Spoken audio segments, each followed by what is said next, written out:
हूं और वक्त हो चला है यूपी की ललकार का। उत्तर प्रदेश विधानसभा के शीतकालीन सत्र की शुरुआत आज से हो गई है।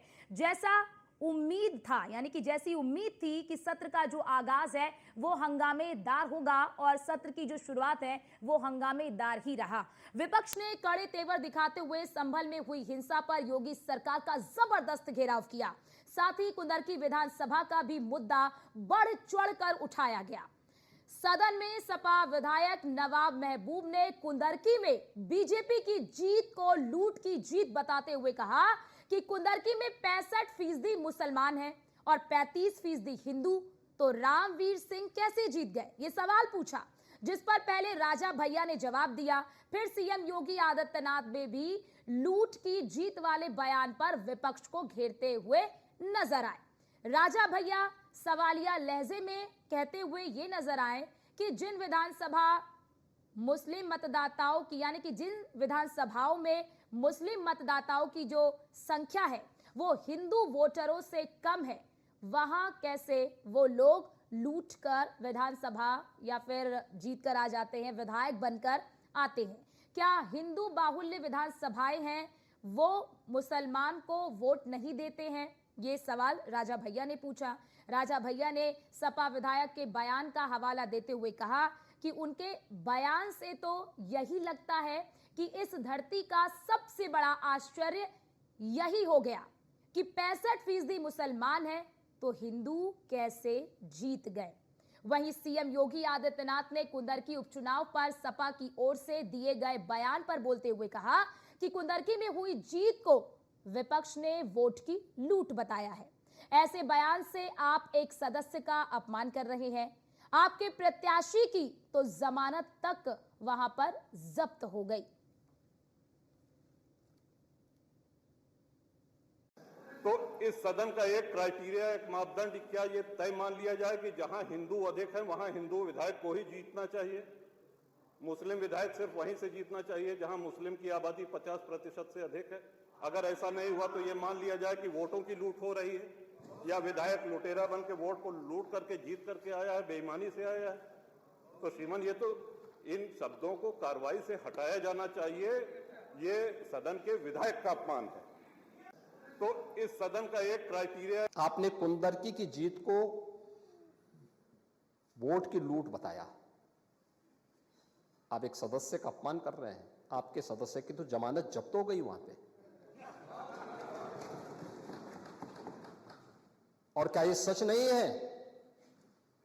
इस समय तो आज डिजिटल मीडिया का है। वहां का पठान, वहां का शेख सब कह रहे साहब हमारे पूर्वज तो हिंदू थे और आप भी, आपके पूर्वज भी हिंदू थे। क्या ये सच नहीं है? और क्या ये सच नहीं है कि देशी और विदेशी मुसलमानों की आपसी भिड़ंत है जो वर्षों की लड़ाई को लेकर के वहां चल रहा है? आपने कुंदरकी की जीत को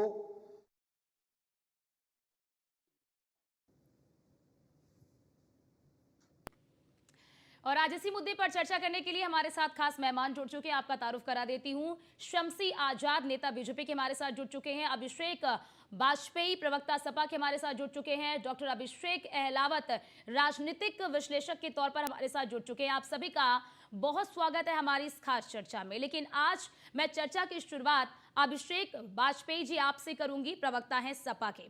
आपने सुना राजा भैया को भी, आपने सुना मुख्यमंत्री योगी आदित्यनाथ को भी, कि क्या अब ये होगा कि अगर कोई मुस्लिम बाहुल्य क्षेत्र है तो वहां हिंदू नहीं जीत सकता, कोई हिंदू बाहुल्य क्षेत्र है तो वहां पर मुसलमान नहीं जीत सकता? मतलब आप लोग कहना क्या चाहते हैं? धन्यवाद अर्चना जी। और क्योंकि तात्पर्य क्या है इस बात को समझने की जरूरत है। वोट की लूट तो उससे ही कहा जाता है जो तमंचे के दम पे लूटा जाए और जो आज के समय की नई चीजें कही जाए तो उसके अनुसार देखा जाता है कि कैसे पुलिस प्रशासन के दम पे हम वोट की लूट कर रहे हैं। हम सब ने देखा, आप सब ने भी कवरेज में चलाया कि कैसे एक पुलिस वाला लहराती हुई बंदूक दिखाता है और कई जगह पे वोट डालने से रोका गया। आदरणीय अखिलेश यादव जी ने, आपको ध्यान होगा कि 18,000, पहले बाकायदा 18,000 लोगों का शपथ पत्र दिया गया जिसमें अभिषेक वाजपेयी जी, ठीक है, आप तो ये आरोप लगा रहे हैं ना ये तो आप आरोप लगा रहे हैं कि वोट डालने नहीं दिया गया या फिर वोट डालने से रोका गया, लेकिन आपने जो तर्क दिया आपके जो नेता ने, एक मिनट अभिषेक वाजपेयी जी, मैं सवाल पूछ लूं सर, फिर आप जवाब दीजिएगा। अभिषेक जी, जो आपके नेता ने विधानसभा में तर्क दिया कि 65% मुसलमान और 35% हिंदू, तो वहां पर हिंदू प्रत्याशी कैसे जीत गया? क्या ये तर्क सही बैठता है? बिल्कुल अर्चना जी, वाजिब तर्क है और बिल्कुल सही बैठता है। आपने मेरी बात पूरी नहीं होने दी, आपने सिर्फ अपनी बातों को अपने एंगल से देखना चाहा जो आप देखना चाहती हैं। मैं नहीं देखना चाहती मैंने भी सर, पहले जो भी अपनी आप लोग बातों आप लोग जो बोल रहे हैं मैंने वो रखा है। हाँ, बोलो तो आप। मेरी बात खत्म हो जाती ठीक है, बोलिए बोलिए मेरी बात खत्म हो जाती बोलिए सर। तो मैंने कहा कि वोट की लूट, जब आपने पुलिस प्रशासन को या किसी भी व्यक्ति को आपने लगा दिया, वोट नहीं डालने दिया, आदरणीय अखिलेश यादव जी ने 18,000 वोटों का शपथ पत्र भी दिलवाया, कैसे शासन प्रशासन के माध्यम से उसकी लूट हुई, तो उसे ही आज के समय में कि वोटों की लूट कहते हैं। और जो आपने कहा कि 65% मुसलमान हैं और 35% हिंदू, ये मैंने नहीं अभिषेक जी, तो आपके नेता ने बोला। मैं उसी बात को ही आगे बढ़ा रहा हूँ, मैं उसी बात को ही आगे बढ़ा रहा हूँ।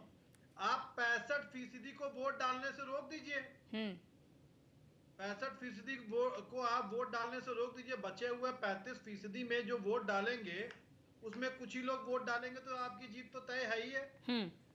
यानी आप ये कहना चाहते हैं अभिषेक जी कि मुसलमान वोटर आपका जागीर है? क्या आप ये कहना चाहते हैं कि मुस्लिम वोटर्स को नहीं जाने दिया गया, केवल हिंदू वोटर्स ने वहां पर वोट दिया? आप ये कहना चाहते हैं? फिर मैं चर्चा को आगे बढ़ाऊंगी। क्या आपके कहने का तात्पर्य ये है?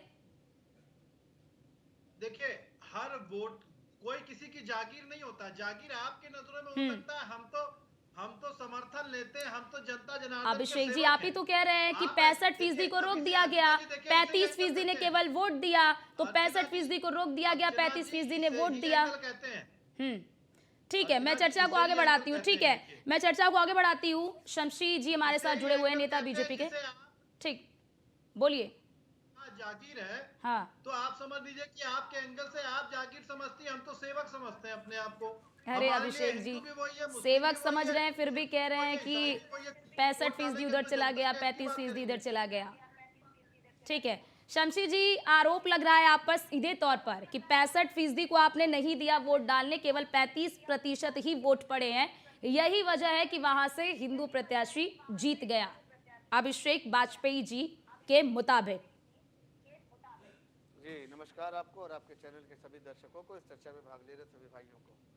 देखिए, यही आरोप कांग्रेस पार्टी भी लगाती थी और आपने देखा कि कांग्रेस पार्टी के सदन में ही कांग्रेस के जो गठबंधन दल के नेता थे उन्होंने यही कहा कि अब तो ईवीएम का रोना, और वो भी किसने कहा? फारूक अब्दुल्ला जी ने कहा, उमर अब्दुल्ला जी ने कहा, जो वहाँ के प्रधान चीफ मिनिस्टर है, मुख्यमंत्री है कश्मीर के, तो उन्होंने भी कांग्रेस पर यही आरोप लगाया कि अब ईवीएम का रोना छोड़ दीजिए।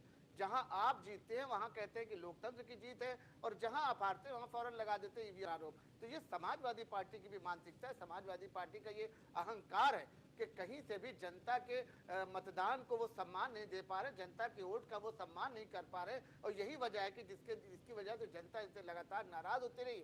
और बहुत सही राजा भैया जी ने कहा कि जहां पर इनके 30 से 32 जो अल्पसंख्यक समाज के विधायक जीत कर आए हैं, तो उनका अगर निकाला जाए तो क्या वहां पर 60% से ज्यादा मुसलमान थे जीत के चले आइए, या फिर अगर वहां अल्पसंख्यक की बजाय वहां पर हिंदुओं का वोट अगर ज्यादा था तो क्या हिंदुओं ने उनको वोट देकर जिता दिया?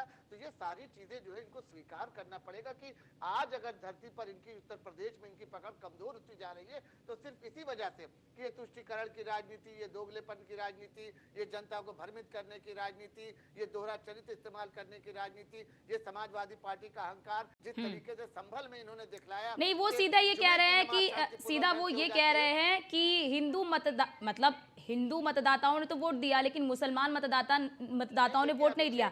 यानी उनके कहने का ये तात्पर्य है कि मुस्लिम मतदाता जो है वो केवल सपा को वोट करते हैं, वो बीजेपी को वोट नहीं करते हैं। वो ये कह रहे हैं अभिषेक वाजपेयी जी। ऐसा कहने का तात्पर्य आपने की असली हार जो है वो यही है कि इनसे जो अल्पसंख्यक समाज था इनसे खत्म चुका है। इनको मंथन करना चाहिए था कि आज अल्पसंख्यक समाज विकल्प के रूप में या उसको भारतीय जनता पार्टी क्यों पसंद आ रही, क्यों भारतीय जनता पार्टी में आप जाना चाह रहे हैं, तो कम से कम मंथन करना चाहिए, इनको सम्मेलन बुलाना चाहिए अल्पसंख्यक समाज का। और इनके यहाँ जो टटपुंजे टाइप के ठीक है। अल्पसंख्यक समाज के जो कहते हैं कि अल्पसंख्यक समाज हमारा है, हमने खरीद रखा है, तो उनसे कम से कम सवाल करना आपके चाहिए यहाँ पे कि जो अल्पसंख्यक लोग समाज होते है भारतीय होंगे। जनता पार्टी का। आपके मैं यहाँ पे यहाँ लोग आपके होते चैनल होंगे, पर हमारे यहाँ पे साक्षात्कार बैठा हूँ, कार्यकर्ता सबसे होते आधार हैं। बैठा हूँ, क्या मैं अल्पसंख्यक समाज से समझिए, नहीं हमारे आता? यहाँ कार्यकर्ता मैं भी होते अल्पसंख्यक होंगे, समाज से आता हमारे यहाँ हूँ, पे लेकिन मैंने कार्यकर्ता देखा होते हैं, आपके यहाँ कि पे समाजवादी टटपुंजे पार्टी होते के होंगे। लोग किस तरीके से मुसलमानों को सिर्फ वोट के लिए इस्तेमाल करते हैं, ना उनको भी सुविधा देते हैं, ना उनको बढ़ाने का काम करते हैं, ना उनके रोजगार के बारे में सोचते हैं। अगर ऐसा सिर्फ और होता सिर्फ तो ये चाहते हैं कि समझिए जब आप वोट हमारे पड़े साथी तो होते। भारतीय जनता पार्टी से अगर डराकर ऐसा होता तो और आप हमारे का साथी डर बैठे दिखाकर होते, शमसी भाई। कहीं ना कहीं हिंदुओं का डर दिखलाकर भारतीय हम जनता सिर्फ पार्टी उनका की वोट तरफ से हासिल जाकर करें के और उसके ऐसे बाद कसीदे वोट ना हासिल बोल रहे करने होते। के ठीक बाद है। हम सिर्फ अपनी राजनीति करें।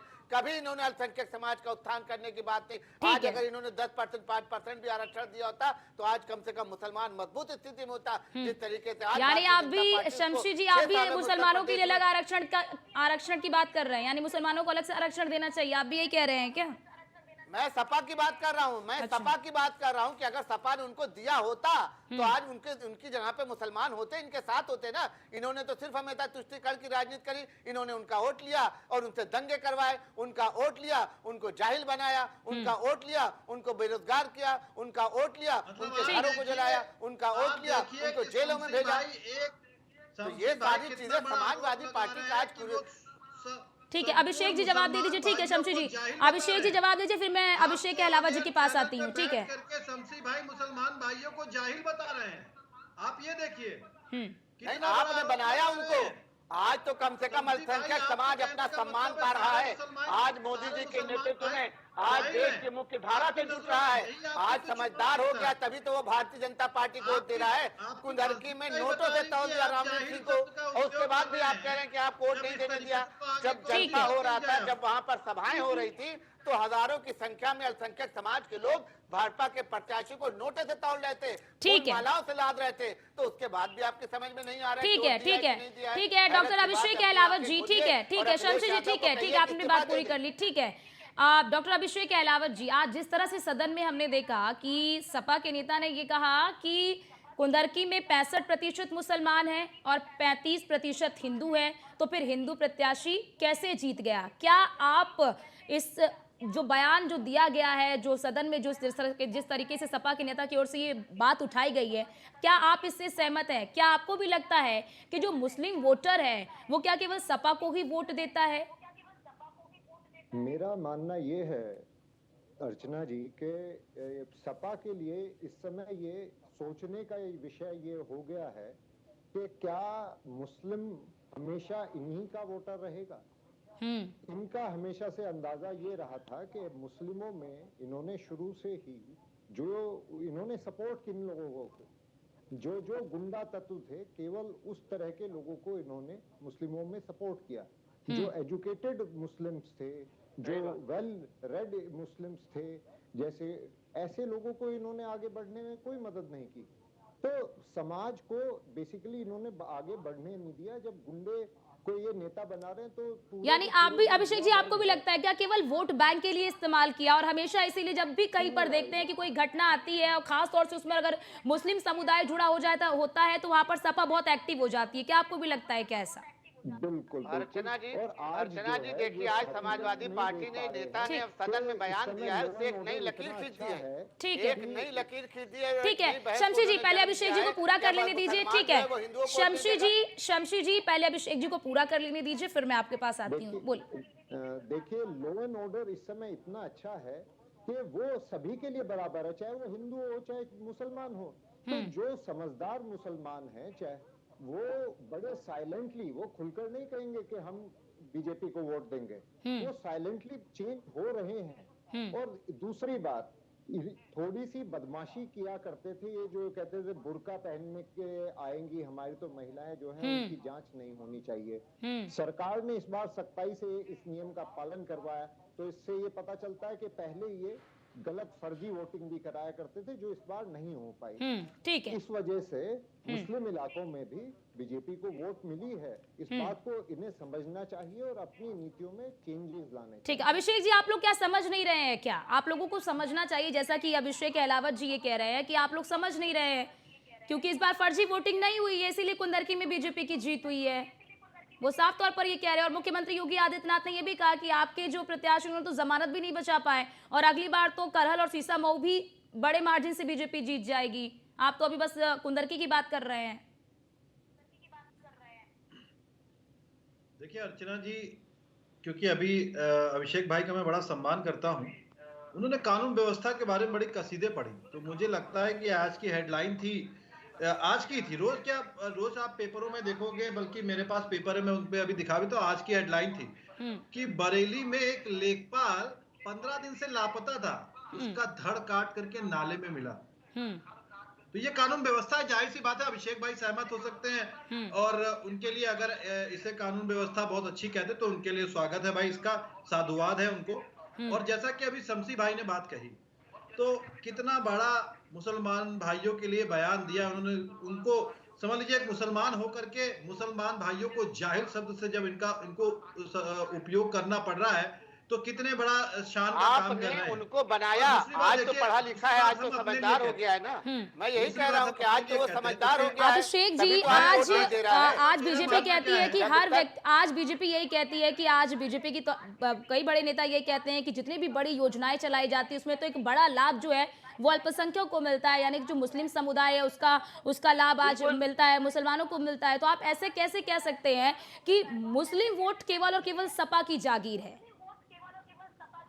जी, ये अर्चना जी, ये ऐसे आपके शब्द हो सकते हैं, मैंने कहीं पे भी ये नहीं कहा आपको। मैंने पहले भी इस चीज के लिए इंटरप्ट किया था, वापस से कर रहा हूँ, कोई वोट बैंक किसी की जागीर नहीं होती है। भाजपा के प्रत्याशी को जब वो फूल मालाओं से लाद रहे हैं, बड़ी बड़ी सभाएं कर रहे हैं, हर वर्ग की बात कर रहे हैं। तो सेवक है तो फिर अभिषेक जी, अच्छा ठीक है, आप कहते हैं, ठीक है अभिषेक जी, फिर मुझे इस जो आपके नेता ने आज सदन में कहा कि 65% मुसलमान, 35% हिंदू, तो फिर हिंदू कैसे जीत गया? मतलब आप यही होगा ना फिर इसका तात्पर्य। अगर मैं गलत तात्पर्य समझ रही हूँ अभिषेक जी, अगर मैं गलत तात्पर्य समझ रही हूँ तो इसे आप सही अर्थ दीजिए कि 65% मुसलमान, 35% हिंदू, तो फिर हिंदू कैसे जीत गया? क्योंकि वो मुस्लिम बाहुल्य इलाका है, यानी कि अगर मुस्लिम बाहुल्य इलाका होगा तो वहां पर मुसलमान प्रत्याशी ही जीतेगा। ये आप किस आधार पर कह सकते हैं? मैं यही कह रहा हूँ अर्चना जी, मैंने उदाहरण के आज तौर पे मैंने सपा पहले भी के ये बात नेता ने जो बयान दिया है उससे एक नई खाई खिंच गई है, एक नई बहस को मौका दिया है कि हिंदू हिंदुओं को वोट देगा, मुसलमान मुसलमान को वोट देगा। अब तो इन्होंने नई लाइन खींच दी है भाई। अरे आपको सोचना चाहिए था कि आपके प्रत्याशी। ठीक है, बोलिए अभिषेक जी, क्या खाई खींच दी गई है? क्या आप एक बार कहते हैं अभिषेक जी, बोलिए, आप कहते हैं कि सबका विकास कर रहे हैं और इसके बाद आप फिर एक विशेष वर्ग की पॉलिटिक्स करते हैं। क्या वाकई में खाई खींच गई है क्या, जैसा शमशी जी कह रहे हैं आपने खाई खींच दी है? ये बयान तो यही दर्शाता है ना भाई, आज इनके नेता ने कहा कि हम एक विशेष वर्ग की राजनीति करते हैं, विशेष वर्ग के लिए बात करते हैं, किसने कहा? आप भाई आपको वोट नहीं दिया, आपको वोट नहीं दिया तो आपको कहना चाहिए था, स्वीकार करना चाहिए था कि कुदरत की आपके हाथ से निकल गई। आप ये क्यों कह रहे हैं कि 65% मुसलमान है? आप मुसलमानों के रहनुमा हैं, आपने मुसलमानों का ठेका ले रखा है, खरीद लिया है आपने मुसलमानों को। नहीं, मुसलमानों को आपने खरीद लिया है, आपके मुसलमान का नौकर है, गुलाम है कि आपको वोट देंगे। आज का मुसलमान समझदार हो चुका है, जाग चुका है 2014 से, और वो अब समाजवादी पार्टी को कभी वोट नहीं देगा, बिल्कुल। और ये अखिलेश यादव को सोचना चाहिए, उनको मंथन करना चाहिए, किसी वोटों पे उन्होंने राजनीति किया। आज वो समाज इनसे दूर क्यों होता जा रहा है? क्योंकि अखिलेश यादव ने जिस तरीके से दोहरा चरित्र का इस्तेमाल किया, दोहरी राजनीति का इस्तेमाल किया, जिसके अल्पसंख्यक समाज पूरी तरीके से समाजवादी पार्टी का बहिष्कार। ठीक है अभिषेक जी, ठीक है, आप ये कहते हैं, ठीक है अभिषेक, ठीक है, एक मिनट शमशी जी, उनको भी बात पूरी कर लेने दीजिए, फिर मैं आती हूँ। हो हल्ला में फिर समझ में नहीं आता ना, हमारे दर्शक ही समझ पाएंगे कि आप क्या पक्ष रख रहे हैं, अभिषेक जी क्या पक्ष रख रहे हैं। आप रुक जाइए शमशी जी, अभिषेक जी जल्दी से आप अपनी बात पूरी करिए, फिर शमशी जी मैं आपके पास आती हूँ। जल्दी से अभिषेक जी, जल्दी से 10 सेकंड में। अर्चना जी, बड़ी साधारण सी बात है, हम पीडीए की बात करते हैं, हम हर एक व्यक्ति विशेष वर्ग की बात करते हैं सदन में, लेकिन आपने एक व्यक्ति विशेष, एक समुदाय विशेष की ही बात उठाई। आपने मेरी बात, अब देखिए, आप मेरी बात को अगर कंप्लीट नहीं होने देंगे तो फिर आप ही कह लीजिए, मैं चुप हो जाता हूं। ठीक है, बोलिए अभिषेक जी। मैंने पीडीए की जब बात कही तो उसमें पिछड़ा भी आता है, दलित भी आता है, आधा अगड़ा भी आता है, आधा अल्पसंख्यक समाज भी आता है, सभी लोग आते हैं। तो हम हर एक वर्ग को बाकायदा हमने एक नारा भी दिया हुआ है पीडीए ने मिलकर ठाना है 2027 में समाजवादी सरकार बनाना है। अभिषेक जी, अच्छा एक बात बताइए, आप पीडीए का नारा देते हैं, एक सेकंड मेरा सवाल सुन लीजिए सर, मैं फिर आती हूँ, शमशेर जी इसका जवाब देंगे। आप पीडीए की बात करते हैं, लोकसभा में आप किस वर्ग की बात उठाते हैं, विधानसभा में आप किस वर्ग की बात उठाते हैं, राज्यसभा में आप किस वर्ग की बात उठाते हैं, आपके नेता रामगोपाल यादव जो वो किस चीज की बात उठाते हैं, दूसरी चीज विधान परिषद में आप लोग किस वर्ग की बात उठाते हैं। आप पीडीए का नारा जरूर देते हैं, लेकिन आप जरा देख लीजिए कि आपके नेता तमाम सदनों में, चाहे वो विधानसभा हो, चाहे लोकसभा हो, विधान परिषद हो, राज्यसभा हो, वहां पर किस वर्ग की बात आप उठाते हैं। अब अर्चना जी, अब मैं इस पे आ जाता हूं। जब आप विशेष वर्ग की बात करती हैं, किस वर्ग के आप कहना चाहते हैं? क्या स्वास्थ्य के मुद्दे में सभी लोग नहीं आते हैं? क्या कानून व्यवस्था के सुरक्षा के मुद्दे पे सभी लोग नहीं आते हैं? क्या महंगाई बेरोजगारी के मुद्दे को उठाना, क्या सभी लोगों के वर्ग की बातें नहीं आती हैं? उसमें हिंदू भाई भी आएगा, मुसलमान भी आएगा। अभी मैं आपको बता दूं, आपकी जानकारी के लिए, 2 दिन पहले शनिवार के दिन मैं खुद गया था और उसमें बाकायदा हमारे ब्राह्मण समाज के लोग भी गए थे और जाकर के मुस्लिम भाई भी गए थे। मैंने खुद राष्ट्रीय अध्यक्ष जी से उनकी मुलाकात करवाई थी। किस वजह से? इस वजह से स्वास्थ्य विभाग के जो 10-90 से कुछ लोग आए थे, एम्बुलेंस सेवा के भी कुछ लोग आए थे, और जो पीसीएस वर्ग के भी लोग हैं, बाकायदा वो लोग भी मिले थे। मैं खुद गया था मिलाने के लिए। ठीक है शमशेर जी, वो तो पीडीए की बात करते हैं। शमशेर जी, अभिषेक जी तो ये कह रहे हैं वो पीडीए की बात करते हैं, उसमें अल्पसंख्यक भी है, उसमें महिलाएं भी है, उसमें अगड़ा पिछड़ा दलित सब शामिल है। फिर आप लोग क्यों आरोप लगाते हैं कि केवल और एक समझ में नहीं आता, कभी इंडी गठबंधन की बात करते हैं और कभी पीडीए की बात करते हैं। ये खुद अपने आप में जो है कंफ्यूज है, इनके नेता और इनके सारे कार्यकर्ता पूरी तरीके से। देखिए, अगर इनको ये कहना चाहिए था, आरोप लगाना चाहिए था, तो कहते भाई हमारा वोट नहीं पड़ा तो समझ में आता। लेकिन ये कहना कि भाई 65% मुसलमान है वहाँ, उसके बाद भाजपा कैसे जीत गई, तो ये हजम होने वाली बात नहीं। क्योंकि आप वहाँ पर लगातार जिस तरीके से रामवीर सिंह चुनाव लड़ रहे थे, तो अल्पसंख्यक समाज के लोगों ने उनको कंधों पर बैठाला, उनको नोट से तौला, उनको लड्डू से तौला। ठीक है शमशेर जी, वक्त की कमी है। ठीक है शमशेर जी, ठीक है शमशेर जी, अब देखना यही होगा कि जिस तरह से सीबीआई का छापा पड़ा कि नहीं पड़ा। ठीक है, हमारे पास वक्त की कमी है। आप सभी का बहुत शुक्रिया हमारे साथ जुड़ने के लिए और अपना अपना पक्ष रखने के लिए। अब देखना यही होगा कि क्योंकि अब 5 दिनों तक ही सदन चलना है और आज से सदन की शुरुआत हो चुकी है और आज ही सदन काफी हंगामेदार रहा। पक्ष और विपक्ष की ओर से काफी एक दूसरे पर हमला भी किया गया। संभल का भी मुद्दा उठा और साथ ही साथ कुंदरकी में जो उपचुनाव हुआ उसका भी मुद्दा उठा। अब देखना ये होगा कि आने वाले दिनों में सदन में और किस तरह के बड़े मुद्दे उठते हुए नजर आएंगे। फिलहाल के लिए इस खास चर्चा में इतना ही। बाकी देश और दुनिया की तमाम खबरों को देखने के लिए आप बने रहिए न्यूज़ 1 इंडिया के साथ।